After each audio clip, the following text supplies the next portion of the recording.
What's going on, everybody? Brett here, and I'm back. Some more Total War Warhammer 2 multiplayer action. Today's a bit of a special one for us. I decided to do a 2v2 ROR hero only stipulation, and I found a great group of guys to go ahead and do that with me. And shout outs to y'all for being excellent sports, following the steps. And these ended up being, we played 2 games together, and they all ended up being 2 great games. And every time I see like a black spot, I think this is like the Goblobber. I think there's a goblin attached to a rock, and it makes me paranoid. Anyway, okay. So let's go over our armies real quick. Like I said, RORs only, heroes and lords allowed. Take however you want. This was a bit of small funds, so we couldn't just take every single ROR. There was a bit of selection that had to be done, and I thought that my allies and my opponents did great jobs. So I started off with the High Queen herself, High Queen Khalida. I took her on her Serpent. We can go ahead and look at her stats and her abilities. So I stripped her down a bit, the curse for when she goes below 50% HP to deal some damage in an AoE. I also took Venom Wave. Let's go ahead and slow-mo it so you can kind of see her move on the Serpent. Venom Wave is a bit of an explosive AoE, does poison and lots of damage, mostly to lower tier infantry units if she gets surrounded, and as well as the Venom Staff, which is a magic missile that I was able to make pretty good use of this game. Now, right off the bat, our Empire player, I noticed, had the Hammer of the Witches, which is something I expected. And when someone has this kind of level of artillery, you gotta move. We couldn't sit back. Vampire counts and, you know, us as the Tomb Kings, we just don't have the range to compete with that. So we need to go up and around through the woods and get into melee as quick as possible. Buy ourselves some time, taking shots along the way, so that we could get these Chosen of the Gods, the Regiment of Renowned Ushabti Greatbows, who have this really amazing missile that they shoot, where when it gets close to hitting its target, it shatters into a bunch of different pieces. Very good at dealing with infantry. You'll notice the fight is kind of getting underway. My Chosen of the Gods are beginning to shoot, and that's because my ally here had the Dire Pack, these anti-large Dire Wolves, Vanguard deployed, going to be taking on the Wardens of Montfort. These dudes have poison, which is unique to them, as opposed to all the other mounted yeoman archers. And they also just have decent combat stats. Most of the time, these guys will just get wrecked in a one-on-one. But with their excellent speed and their poison, they're able to kite just about anything on the battlefield. You'll notice I also have the 2 infantry units that I was able to take, the Kepra Guard. They're going to be here. They have Regen, which is an extremely powerful ability in these types of small fun battles, and they have magic attacks as well. Maybe not super relevant, but their regen certainly is, as well as King Nikesh's Scorpion Legion. 160 unit models. These guys are very hard to break. They're my anti-large. They also do poison, and I'm going to be using them to try and saturate any fight that I can to drive away all of the large targets that the Bretonnians were bringing against us this battle. And you'll see here the Empire player wisely switching to take out his first Chosen of the Gods. One of the unit models is now dead. What else do we have going on in this? Oh yeah, here we go. How could I forget? So my one hero choice was the Necrotech, and I stripped him down. I just took his Restore ability, which allows him to heal constructs, and then of course I also took the Sphinx of Usef. This guy is a beast. Fire damage, magic damage, heavy armor piercing, anti-large, causes terror. He does everything you want him to do, and we're going to have to hold him a bit in reserve. I am afraid of the Hammer of the Witch's potential to burst him down, and we're going to have to try and get him into combat relatively unscathed and allow him to take down good targets. So my ally here has the Sternsman, pretty much the exact same unit, if we're being honest, plus silver shields as the Kepra Guard. So they also have regen, very good stats because of course they are Regiments Renowned, meaning they're rank 9. He also has the Konigstein Stalkers, so poison dealing, double the armor I think of standard skeleton warriors at 60, and just very good units in general. They'll stand and fight 160 unit models as well. So he went pretty heavy on the infantry, as did I. We took pretty much all of our infantry options. Also took the Tithe, 200 unit models, very difficult to get through. They have much better combat stats than a standard zombie. Of course, they're not actually going to be useful for that, but they do also come with 15% physical resistance. So they're an absolute nightmare to take down if they're being healed. And with 2 White Kings on foot, as well as Vlad von Karstein himself, probably the tankiest lord in the game, bar none. if you bring certain abilities of his regen, his ring that gives him massive ward save. He's going to be very difficult to take out, and never surprised to see Vlad be the last unit on any given battlefield. He also has here Varix Reavers, who are the Regiment Renowned version of the Knights, the Black Knights with lances and barding. So these are anti-infantry. They have much higher charge bonus, making them much better shot cav. Yeah, just all around great stats, but regen, once again, regen is king in these types of battles. And the Devils of Schwarzhofen, a unit you don't get to see very often. Even their standard version is very rarely seen, the Vargeist. But the Devils just have great stats. They have Frenzy, they cause terror, and they're immune to psychology. They're going to be an excellent, very versatile tool in this battle, where there honestly aren't a ton of ranged options on the opponent's side, but what they do have is aerial superiority with Boris Todbringer and a Bretonnian Lord on their side. Boris Todbringer, once again, regen being king, and his debuffs that he applies to units that he is in melee with. He's going to be a pretty difficult target for us to take down on his Imperial Griffin, and the Lord of Bretonnia on his Hippogriff as well, kind of circling the battlefield, looking to protect themselves from the advances of the Devils. And yeah, let's go ahead and put it in normal speed here. Lots of cavalry. The Royal Outdorf Griffites, these are the anti-large halberd version. Regiment of Renown, these guys cause terror. They have amazing stats, probably the strongest cavalry unit in the game.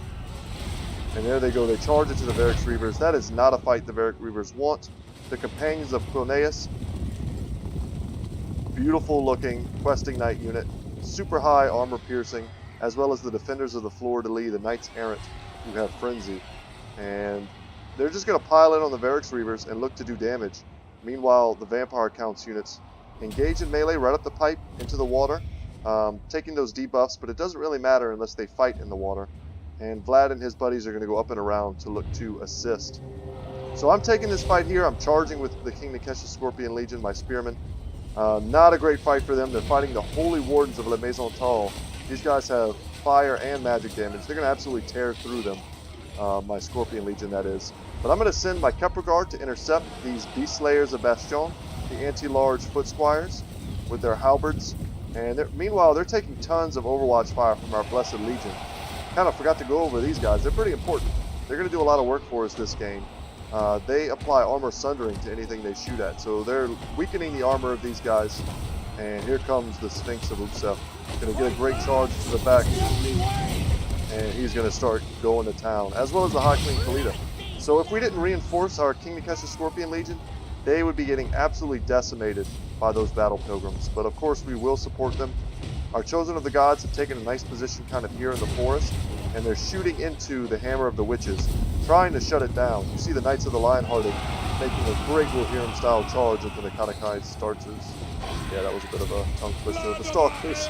These guys are basically Grail Knights. They have, I think they have Perfect Vigor.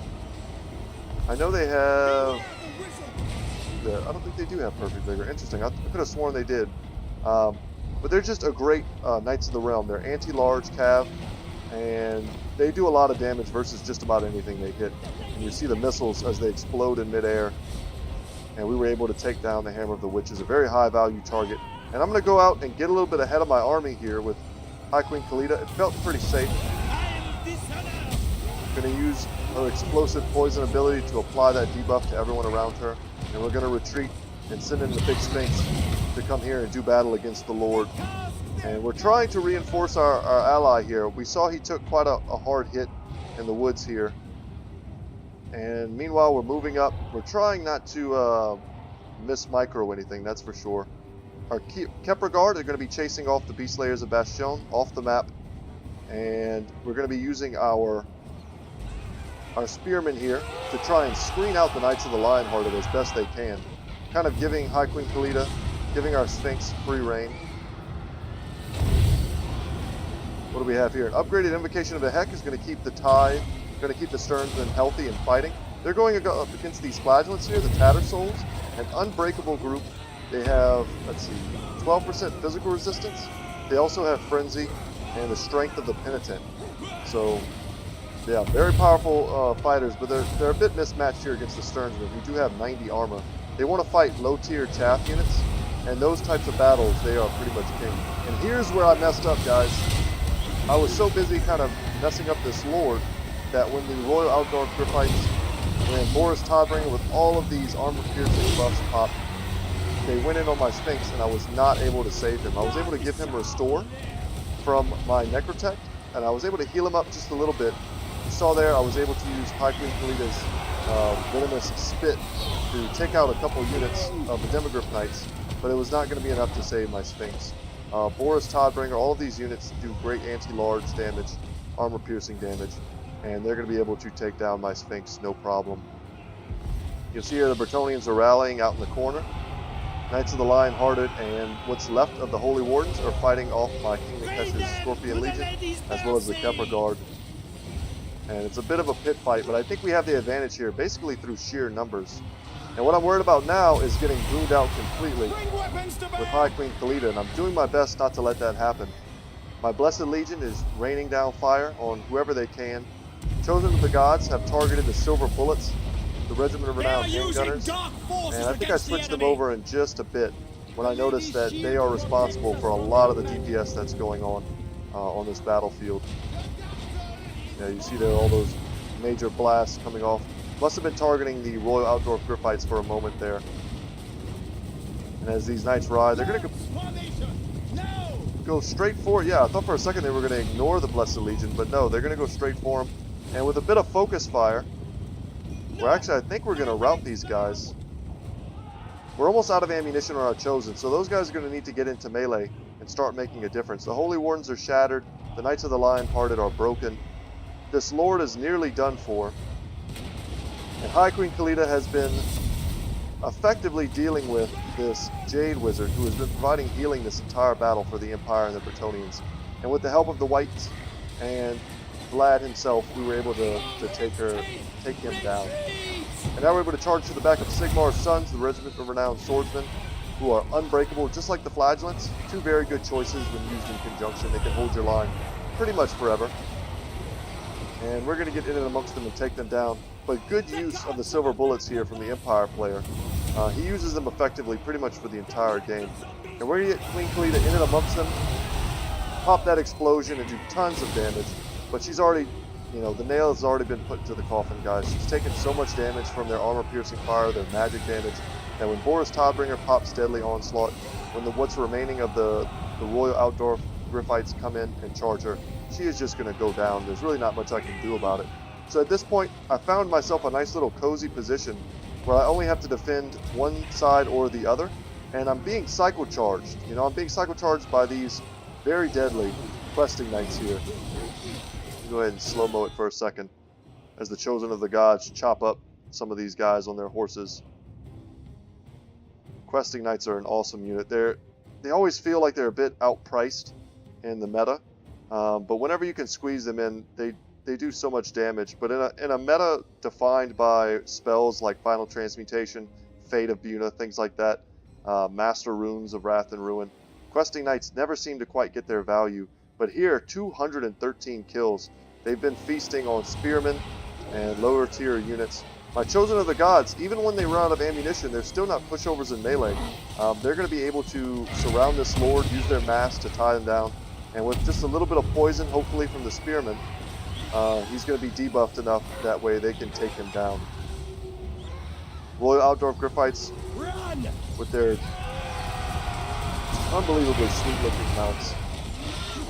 I think that's what I would want to be if I were a human in the Warhammer world. I would want to ride one of those things. Absolutely terrifying. And we break him, but he's not out of the fight yet.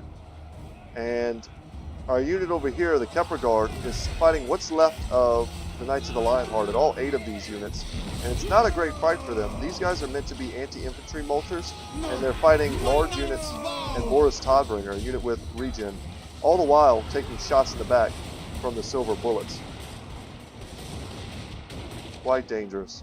Luckily, my ally sees the danger. He's going to send Vlad to attempt to drive them off.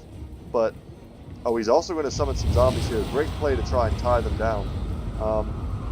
This is a nice little defensive squad. He's not going to be able to goon a very mobile target like Boris Todbringer. But if Boris wants to go in on Vlad, he's going to have to think twice, because that means taking on 2 White Kings plus Vlad, and that's a lot of weapon strength between the 3 of them. But once again, you know, our opponent able to micro the silver bullets. He's going to be microing them pretty much to the end of this battle and doing a great job with it. The Sternsmen performing identically to the Kepra Guard, just staying in the fight, earning their keep. Like I said, we keep continuously getting cycle charged. It looks like the defenders of the Fleur-de-Lis may go off the battlefield. Looks like kind of they want to rally at the last moment here. Let's see if they do. Hopefully, for my sake, they went off the battlefield. Yes, they did. Okay, so now we just have the companions here. And with a Necrotect plus the Chosen, as well as a little bit of ammunition left on the Blessed Legion. And you see here, these Royal Outdoor Griphites were able to rally at the last second. They decided to come back. They thought they were going to get a rear charge on my Blessed Legion, but I microed them with my last remaining ammunition and shot them and was able to rout them off. But then they come back. They come back again. And one sneaky charge from these companions, kind of threading the needle here in between where my Chosen and my Necrotech were, and they're just absolutely going to demolish my Blessed Legion. And that's it. I mean, they're not good for much at this point anyway, with no ammunition. They're kind of might as well be zombies at this point for how effective they are in melee. So I'm being aggressive with my Chosen because these units are so injured. Royal Outdoor Griphites only had 400 HP left. Had I just kind of ran away from them, they might have gotten off a rear charge. They could have stabilized their leadership, and the next thing you know, I'm losing models and they're doing just fine. But aggressively charging at them allowed me to kind of scare them off, and they're going to run off the battlefield. So now our opponent's microing away, bringing his units into the woods, fighting together. Boris Todbringer back to back with the companions of Corneas, as well as the silver bullets still shooting, being microed excellently. Not quite sure who he's shooting at. It looked like he's shooting at Vlad, but that may be a poor target considering just how much regen Vlad has. And it does appear that he's at his regen cap. That little white line there at the end of his health bar kind of denotes that he can't really heal anymore. Boris Todbringer experiencing the same. But we have them pretty well surrounded. See if there's any other units on the battlefield. I don't think so. So the entire battlefield is coming down to this forest clash. Necrotech still in pretty decent health. I mean, he's a hero. He's providing leadership. He's assisting me in the balance bar. And that's going to be it. With no other units left to support him, Boris Todbringer with, honestly still several thousand HP is going to be routed off the battlefield. So excellent battle. Man, good kills on everyone. Good play. I want to say from Nick here. Using his very mobile Boris Todbringer plus the Royal Outdoor Griphites, getting that early pick on the Sphinx of Uksef, as well as getting that pick with the silver bullets on High Queen Khalida. Those were two very strong plays that tipped the balance in their favor for a good while. I was a bit worried. We were able to shut down the Hammer of the Witches pretty early on thanks to the Chosen of the Gods, and that saved us a lot of heartache. Allowed our Sphinx of Uksef, even if he didn't get to do a ton of damage, he definitely had an impact on this game. He tanked a lot of damage for us. And really great cavalry play from Microfallon. And Microfallon said something while we were kind of waiting in the lobby, getting ready to play the second game. He said, you know what, man, the Total War community is a great community.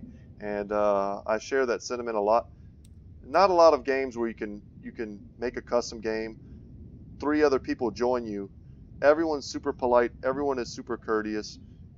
Everyone follows the stipulation because no one's really try-harding to win. And you just have a good time. And you have such a good time that you play a second game. And, I love Total War, guys. Let's look at our Vampire Counts player here. Not a lot of kills. That's what's surprising about his numbers here. The Dire Pack got worn down early on, as well as the Devils of Schwarzhofen. And the Varix Reavers, we saw them get dumpstered pretty early on.